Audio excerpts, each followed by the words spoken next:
దావీదుకి అతని అన్నయ్యలకి ఉన్న తేడా ఏంటో తెలుసా ప్రియులారా? దావీదు దేవుని నిబంధన జ్ఞాపకం చేసుకున్నాడు. వాళ్ళ అన్నీలైతే అది మర్చిపోయారు.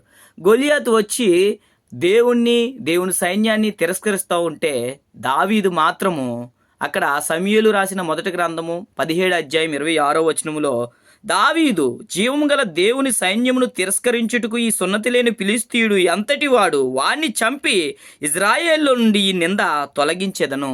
కాబట్టి దావీదికి దేవుని నిబంధన జ్ఞాపకం ఉంది. కాబట్టి దావీదు వచ్చిన పర్పస్ ఏంటి? వాళ్ళ అన్నయ్యలకు భోజనాన్ని తీసుకురావడానికి వచ్చాడు. అయితే ఎన్నడూ ఆ యొక్క యుద్ధ భూమిలో ఫైట్ చేయలేదు, ఎలాంటి ట్రైనింగ్ లేదు, యుద్ధం అంటే ఏంటో తెలియదు. అయినప్పటికీ కూడా దేవుని వాక్యం జ్ఞాపకం చేసుకున్నాడు. నన్ను గణపరిచిన వాణ్ణి నేను గణపరుస్తాను. కాబట్టి అందరూ చూస్తుండగా దేవుణ్ణి గణపరిచాడు. కాబట్టి దేవుడు దావీదుకి గొప్ప విజయం, ఆ సున్నతి లేని ఫిలిస్తీన్ని తల నరికి మరి ఇజ్రాయేలీలకి గొప్ప విజయాన్ని అందించాడు. కాబట్టి ప్రియులారా, ఈరోజు దేవుని వాక్యాన్ని మీరు కూడా మీ హృదయంలో పెట్టుకోండి. దేవుని నిబంధనలు జ్ఞాపకం చేసుకోండి. ఆయన మరి చిన్న చిన్న విషయాల్లో దేవుణ్ణి మీరు గణపరిస్తే దేవుడు మిమ్మల్ని గణపరుస్తాడు.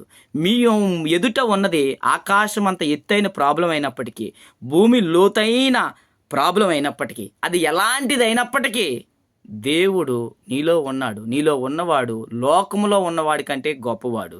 గొప్ప గొప్ప విజయాలు చూస్తావు. దేవుని యందు నమ్మకంతో ముందుకు వెళ్ళు.